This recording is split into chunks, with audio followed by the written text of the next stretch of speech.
Have you ever thought what life would be like if you were a potato, but a potato with superpowers? Well, think no more, because in this video, I'll be attempting to survive 100 days in Rimworld as a psychic torso using my big brain to guide every move. And if you think this is a wacky concept, then you haven't seen anything yet. Will we be able to rise above the rest, or will we be put back into the dirt? Only time will tell, so let us begin. But before we do, let me introduce you to our lovely planet of Laogan, and our main hero of this video, that being Soja Yogurt. Thank you for this recommendation in my previous video, you poor soul. If you would like to be in one of my videos, then like the video, subscribe to the channel, and leave a recommendation telling me what you'd like done to you. Please remember to keep these fun and possible, as I would like to get another video out within the year. Onto our characters. As Yogurt has stated, they want to be a paralyzed, strong, psychic colonist like Professor X from X-Men.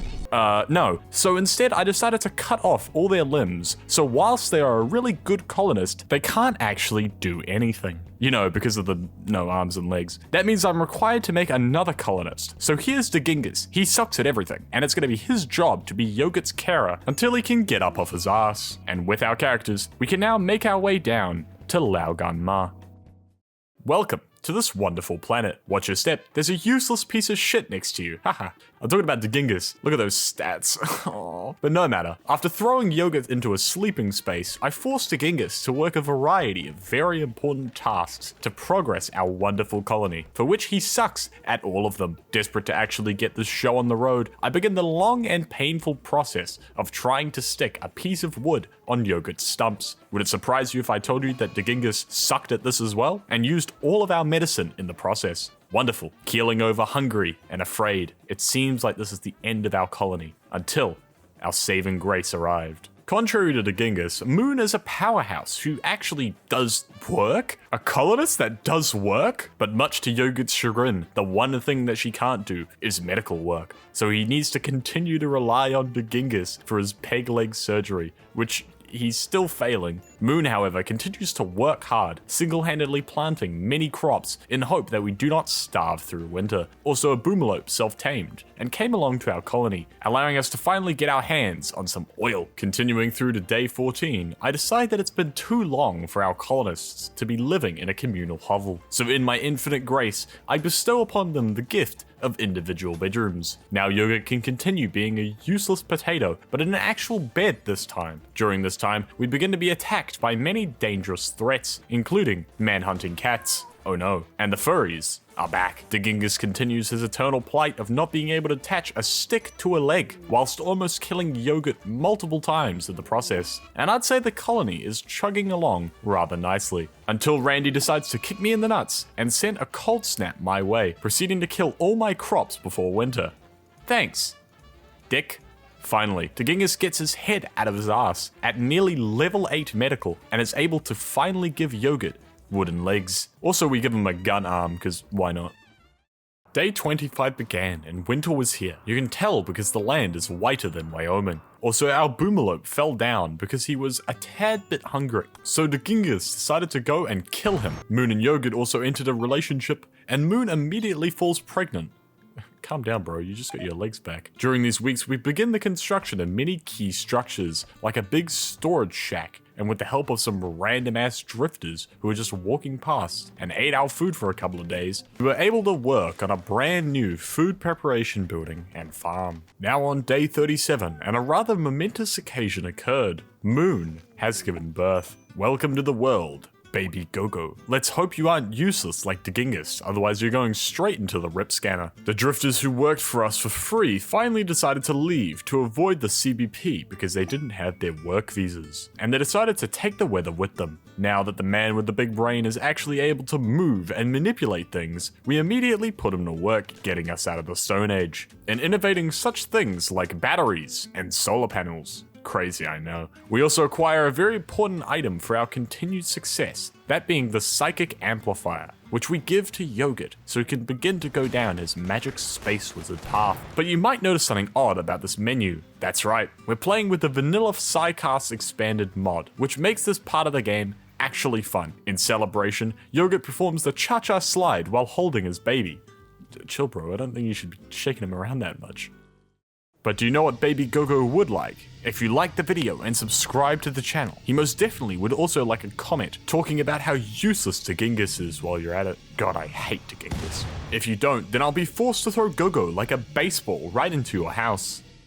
Arriving on day 45, and likely because of our vast innovations and success in both technology and psychic powers, we attract the attention of yet another unwilling victim who joins the colony. And holy shit, that's a useful colonist. Meanwhile, Yogurt continues the leveling up of his psychic power, so now he has the ability to make creatures emit black farts with his mind. Around this time, Yogurt and Moon finally get married, so it's no longer a sin. We also acquire a butcher named Beta, who is a very good cook, which is exactly what we need with all our crops. Halfway through our challenge, and the day began with an invasion from man-hunting guinea pigs, which we dealt with rather handily. In an attempt to make Yogurt even more based than he already is, we assign Lissa to craft him some legs so that he can move past the wooden pegs Genghis struggled to install many days earlier. And good timing as well, because man-hunting squirrels. This week we also deployed both Moon and Lissa to save a certain special person,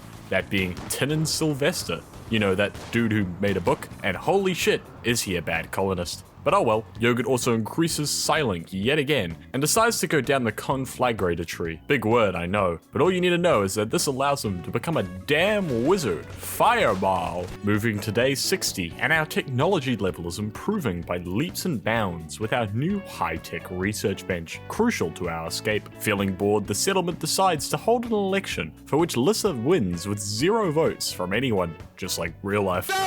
This week we also begin the construction of a special room with the express purpose of producing large amounts of yayo. For the uninitiated, yayo is just cocaine, free of copyright infringement. I guess Tinnen didn't want to cease and desist from the CIA. Speaking about the CIA, some toxic husks decide to raid us with guns. Oh dear. But this allows Yogurt to test his newfound psychic abilities on more willing victims. Day 67 starts out with Tinnen throwing our hospitality back in our face by abandoning our colony and fleeing into the wild. I'm sure that it'll work out well for him.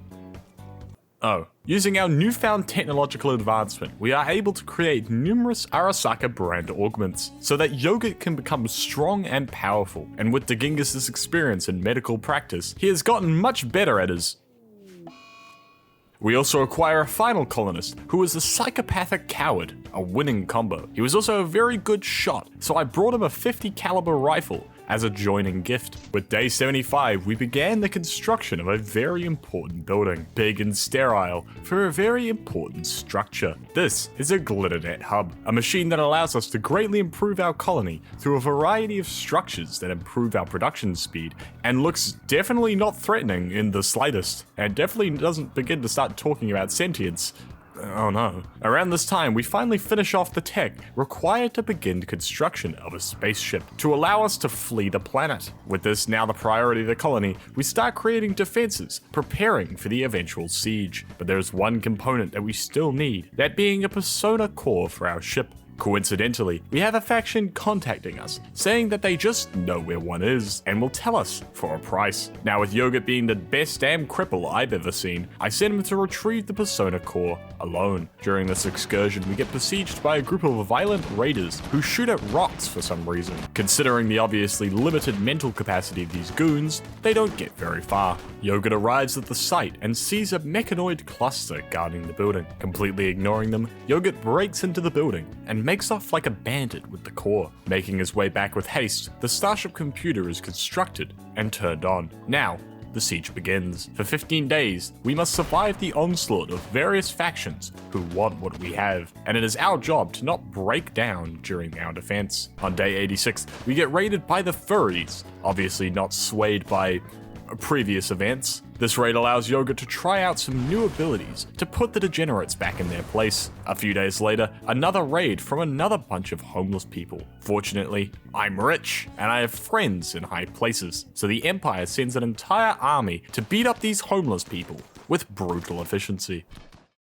Day 93, and we begin the day with a bit of light entertainment, as a group of mechanoids and a bunch of tribals decided to raid at the exact same time, leading to an interesting situation. At this point, repairs and defense were our only priority, and the colony was being stretched thin even with the help of... But then again, these raiders and sieges were being dealt with on a constant basis, mainly by Yogurt and his big brain, like this clip. And these ones.